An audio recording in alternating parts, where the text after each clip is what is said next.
Johnson space సెంటర్కు Sunitha Williams బృందం చేరుకుంటుంది. జాన్సన్ స్పేస్ సెంటర్లో సునీతా విలియమ్స్కి వైద్య పరీక్షలు నిర్వహిస్తారు. అంతరిక్షంలో ఎక్కువ రోజులు గడపడంతో శారీరక పరిస్థితి పైన డాక్టర్లు ట్రీట్మెంట్ అందించబోతున్నారు. భూ వాతావరణానికి అలవాటు పడేలా సునీతకి వైద్యం చేయబోతున్నారు. అయితే ఇక్కడ 9 నెలల నిరీక్షణకి ఎట్టకేలకి తెరపడింది.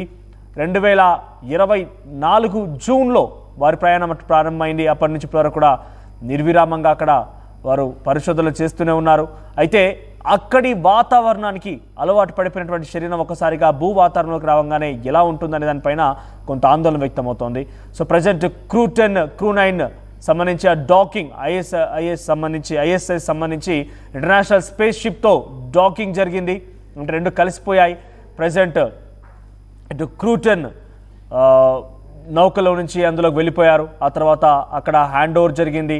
వెంటనే సునీతా విలియమ్స్ని ఈరోజు డాకింగ్ విడిపోయింది. అంటే డాకింగ్ జరిగినటువంటి సిచ్యువేషన్ నుంచి అవి విడిపోయాయి. క్రూ10 తిరుగు ప్రయాణం స్టార్ట్ చేసింది. ఈ తిరుగు ప్రయాణంలో సునీతా విలియమ్స్, బుచ్ విల్మోర్ ఇద్దరు కూడా వస్తున్నారు. ఈ నేపథ్యంలో కొంత ఆనందం, సంతోషం వ్యక్తమవుతోంది. సునీతా విలియమ్స్ రాకపోయినా ప్రపంచ దేశాలు మొత్తం కూడా సంతోషం వ్యక్తం చేస్తున్నాయి. అయితే గతంలో ఇదే స్థాయిలో అటు అంతరిక్షంలో గడిపినటువంటి కొంతమంది వ్యక్తులకు సంబంధించి ఆరోగ్యాన్ని పరిశీలించి వారి యొక్క ఆరోగ్యానికి సంబంధించి కొన్ని విషయాలు పరిగణనకు తీసుకొని సునీతా విలియమ్స్ ఆరోగ్య పరిస్థితిని అంచనా వేస్తున్నారు.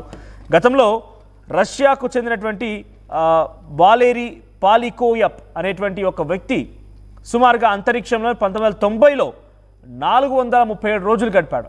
ఈ నేపథ్యంలో ఆయనకి ఎటువంటి అనారోగ్య సమస్యలు తలెత్తాయి, తిరిగి భూ వాతావరణంలోకి వచ్చిన తర్వాత ఆయన ఎటువంటి ఇక్కట్లు ఎదుర్కొన్నాడు, ఆయన విషయంలో ఏం జరిగిందనే విషయాన్ని ముందుగానే వైద్యులు అన్వేషిస్తున్నారు. ఒకసారి సునీతా విలియమ్స్, బుచ్ విల్మోర్ ఇద్దరు కూడా తిరిగి భూ వాతావరణంలోకి వచ్చి రాగానే ఎలా ఉండబోతుంది, వారు అంతరిక్షంలో గ్రావిటేషనల్ ఫోర్స్ అటువంటి ఫోర్స్ తక్కువ, గ్రావిటేషనల్ ఫోర్స్ అక్కడ తక్కువగా ఉంటుంది. కాబట్టి ఈ నేపథ్యంలో అక్కడ వారు ఎటువంటి అలవాటు పడిపోయి ఉంటారు, వారి శరీర భాగాలు ఎలా అలవాటు పడిపోయి ఉన్నాయి, అక్కడికి వారి యొక్క పరిస్థితి, ఆరోగ్య పరిస్థితి అక్కడ ఎలా అలవాటు పడిపోయింది, వారు వచ్చి రాగానే 9 నెలల తర్వాత తిరిగి భూ వాతావరణంలోకి వస్తున్నారు. కాబట్టి వారి ఆరోగ్యం ఇక్కడ వచ్చి రాగానే ఎలా అంత ఈజీగా సింక్రనైజ్ అవుతుందా, అంత ఈజీగా సింక్ అవుతుందా అనే విషయంలో కూడా కొంత ఆలోచన చేస్తున్నారు. అయితే ముందుగా ఈ క్రూ10 షిప్ రిటర్న్ ప్రయాణం అయిపోయింది. దాదాపుగా ఈరోజు యాజ్ పర్ అమెరికన్ టైమింగ్స్ ప్రకారంగా అయితే రాత్రి 7:30 సమయానికి సాయంత్రానికల్లా భూ వాతావరణంలోకి అడుగు పెట్టబోతున్నారు, భూకక్షలోకి అడుగు పెట్టబోతున్నారు. యాజ్ పర్ ఇండియన్ టైమింగ్ అయితే బుధవారం 3:21 ఉదయాన్నే బుధవారం రోజున ఇక్కడ అడుగుపెట్టే అవకాశం ఉంది. సో దీని ప్రకారంగా, ఈ కాలమానం ప్రకారంగా అమెరికాలో అయితే ఈరోజు సాయంత్రానికి, రేపు మనకి అటు ఇండియా టైమింగ్ ప్రకారంగా అయితే బుధవారం 3:20 సమయానికి అడుగుపెట్టే అవకాశం ఉంది. సో ఈ నేపథ్యంలో సముద్రంలో ఈ యొక్క నౌక ల్యాండ్ అవుతున్న నేపథ్యంలో రెస్క్యూ కూడా సిద్ధమైంది. అయితే ఆ తర్వాత వెంటనే అక్కడి నుంచి బుధవారం 8:15 సమయంలో తనని హ్యూస్టన్లోని జాన్సన్ స్పేస్ సెంటర్కి తరలిస్తారు. అక్కడ వైద్యుల పర్యవేక్షలు తను దాదాపుగా ఇక్కడ అలవాటు అయ్యేంత వరకు, అంటే భూకక్షలో ఉన్నటువంటి వాతావరణానికి అలవాటు అయ్యేంత వరకు కూడా వైద్యుల పర్యవేక్షణలో ఉంటారు. ఆ తర్వాత తను బయటికి వస్తారు. సో ఏదేమైనా కూడా చాలా ఆందోళన వ్యక్తమవుతోంది, చాలా పెద్ద ఎత్తున ఆసక్తి కూడా వ్యక్తమవుతోంది. గురుత్వాకర్షణ శక్తి ప్రభావం లేకపోవడంలో అంతరిక్షంలో మనుషులు, కీళ్ళు, కండరాలు, ఎముకలు సాంద్రత చాలా వేగంగా క్షీణించడం మొదలవుతుందని చెప్తున్నారు. అయితే అక్కడి నుంచి ఇక్కడ రాగానే చాలా పెద్ద ఎత్తున కొంత ఇబ్బంది పడే అవకాశం కూడా ఉందని అంచనా వేస్తున్నారు. ఈ నేపథ్యంలో కొంత తగు జాగ్రత్తలు తీసుకునేందుకైతే వైద్యులు సిద్ధమవుతున్నారు.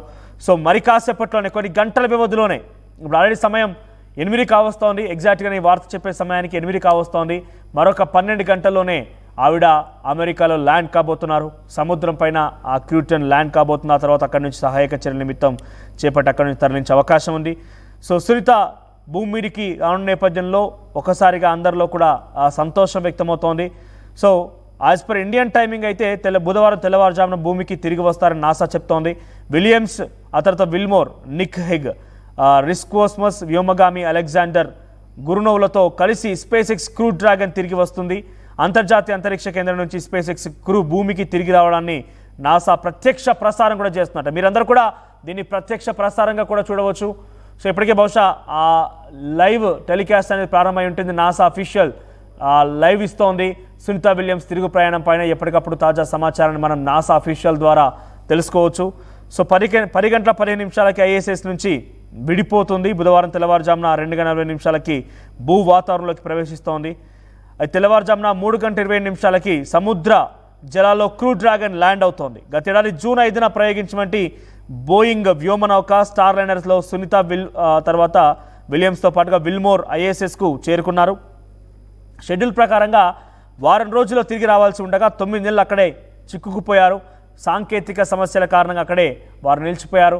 తిరిగి ఎటకేలకి మరొక నాసా స్పేస్ ఎక్స్ సంబంధించి ప్రయోగం సక్సెస్ అయింది. క్రూటెన్ని ప్రయోగించి ఆ డ్రాగన్ని అక్కడ డాకింగ్ చేశారు. డాకింగ్ సక్సెస్ అయింది. ఆ తర్వాత వెంటనే సునీత విలియమ్స్ని కొన్ని గంటల వ్యవధిలో తిరిగి తీసుకొచ్చే ప్రయత్నం చేస్తున్నారు. ఇప్పటికే డాకింగ్ విడిపోయింది. ఇప్పుడు మరి కాసేపట్లోనే వారు ప్రయాణం ప్రారంభించబోతున్నారు. తిరుగు ప్రయాణంలో భాగంగా సముద్ర జలాల్లో వారంతా కూడా అక్కడ ల్యాండ్ అయ్యే అవకాశం ఉన్న తదుపరి అక్కడి నుంచి రెస్క్యూ ఆపరేషన్స్ ద్వారా వారిని బయటికి తీసుకొస్తారు. ఆ తదుపరి వెంటనే హ్యూస్టన్లోని స్పేస్ షిప్ దగ్గరికి ఆవిడని తీసుకొస్తారు.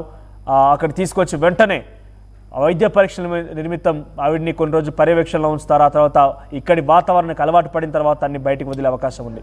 చూద్దాం మరి ఇంకా ఈ లైవ్ టెలికాస్ట్ మీరు కనుక చూడాలనుకుంటే ఇటు RTV కూడా మీకు ఎప్పటికప్పుడు నాసా నుంచి వచ్చేటువంటి లైవ్ అఫీషియల్స్ని మొత్తం కూడా మీకు RTV కూడా అందించే ప్రయత్నం చేస్తుంది. సునీత విలియమ్స్ తిరుగు ప్రయాణానికి సంబంధించి RTV కూడా మీకు ఎప్పటికప్పుడు తాజా సమాచారం అందిస్తూనే ఉంటుంది.